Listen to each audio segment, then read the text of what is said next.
अस्सलामुअलैकुम once again welcome back. आज की इस वीडियो में हम देखने जा रहे हैं RK4 मेथड को। लास्ट हमने वीडियो में RK2 मेथड देखा था। जैसे नाम से ही जाहिर है कि RK2 यानी कि उसमें 2 केस होंगे और RK4 में हमारे पास 4 नंबर ऑफ़ केस होंगे। प्रॉब्लम स्टेटमेंट सिमिलर ही होगी, ठीक है।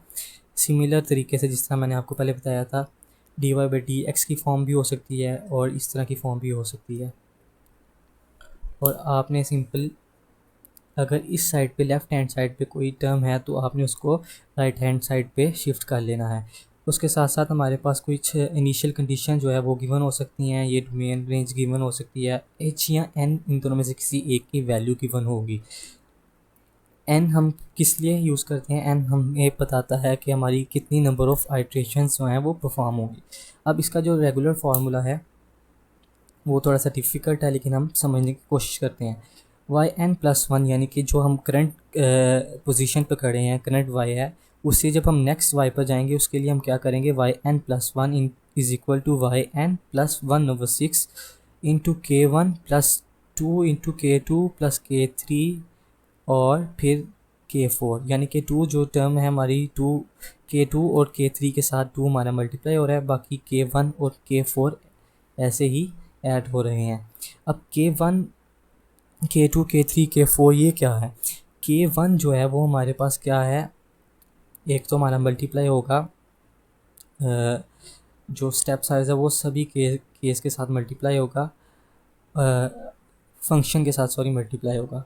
k1 के लिए हमारे पास क्या होगा, फंक्शन होगा, करंट फंक्शन जो हम करंट वैल्यूज़ जो x की होंगी हमारी और y की होंगी वो हम फंक्शन में पुट कर देंगे। अब k2 के लिए हम क्या करेंगे, करंट वैल्यू में प्लस क्या करेंगे, जो हमारा h कैलकुलेट होगा या h गिवन होगा डिवाइडेड बाय 2। x के लिए h डिवाइडेड बाय 2 और y के लिए k1 यानी कि जो प्रीवियस हमने k फाइंड किया था वो डिवाइडेड बाय 2।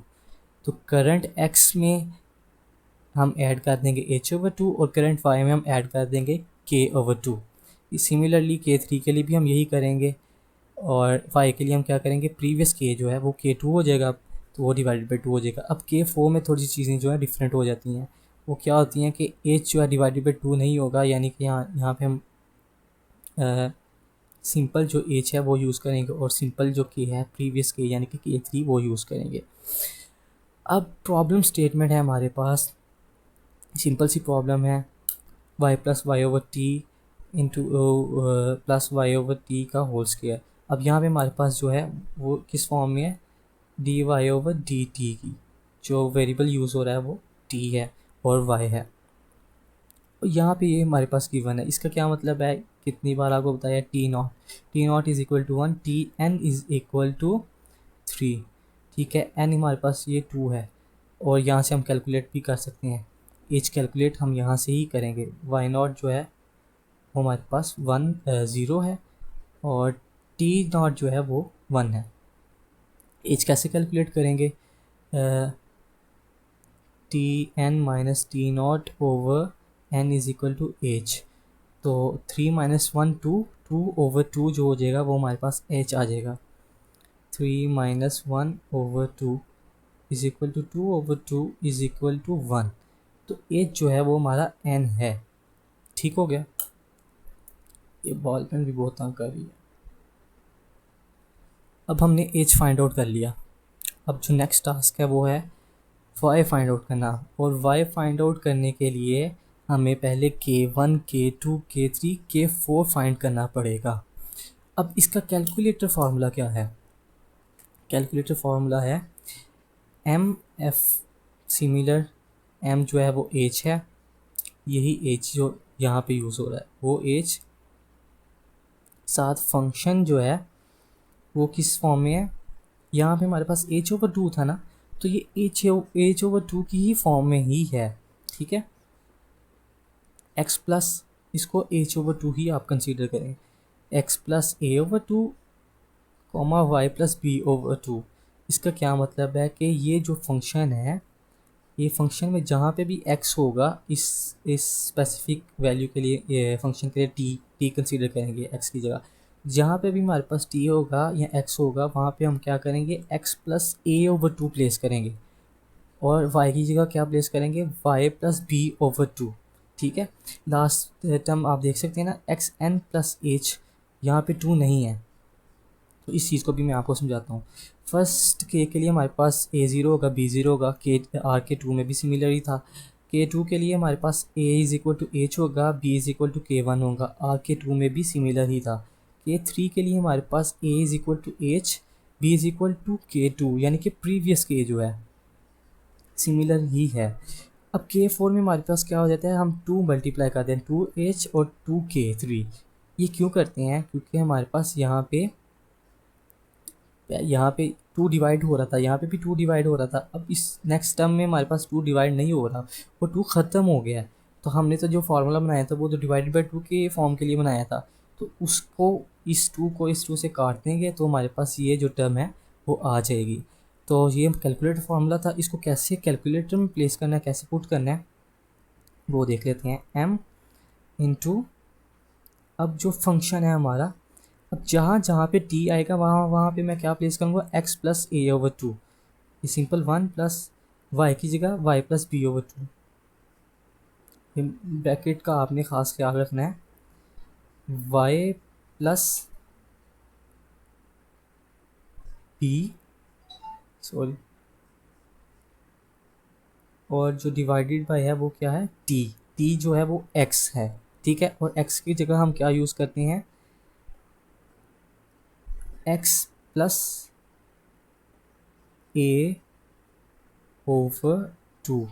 ठीक है, ऊपर मैंने डिवाइडेड बाई टू जो है वो मिस कर दिया था। अब क्या होगा हमारे पास, नेक्स्ट टर्म लिखते हैं। नेक्स्ट टर्म क्या है, सिमिलर चीज़ है, इसका होल स्क्वायर ले लिया, तो ये हमारा फंक्शन जो है हमने प्लेस कर दिया है।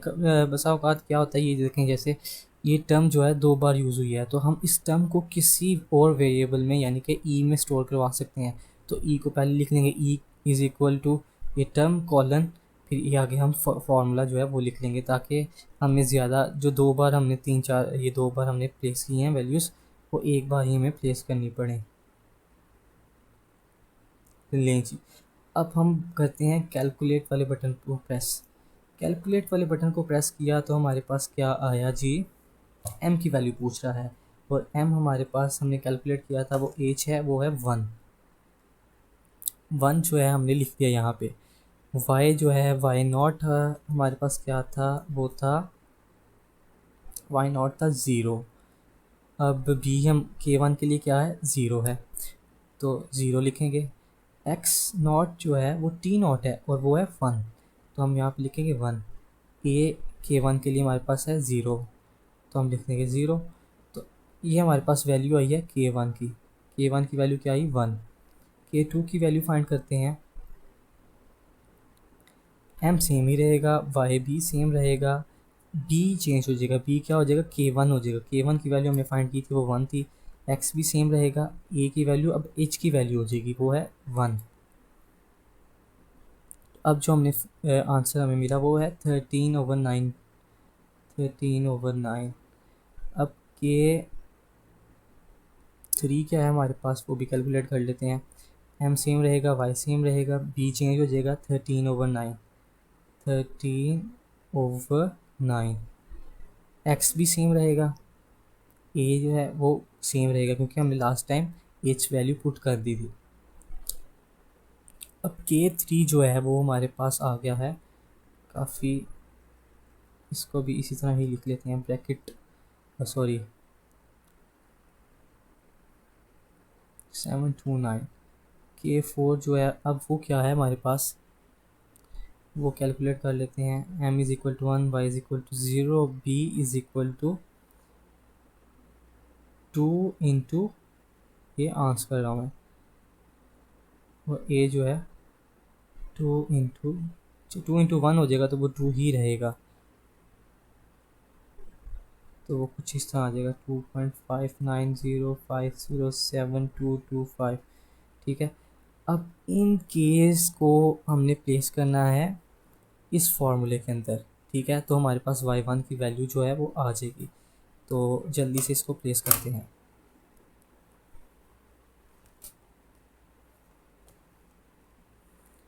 कैलकुलेशन परफॉर्म करनी है, यहाँ से हम ख़त्म कर देंगे। दोबारा प्रेस करेंगे तो ये हमारे पास वापस आ जाएगा। तो इजी होकर आप कैलकुलेशन परफॉर्म करें। 2-3 कैलकुलेशन जो हैं वो परफॉर्म कर सकते हैं, इस तरह प्रीवियस कैलकुलेशन पे जा सकते हैं।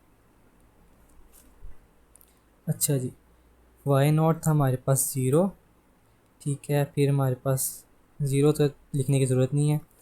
1/6 इंटू K1 था 1 प्लस 2 इंटू K2 जो है वो था 13/9।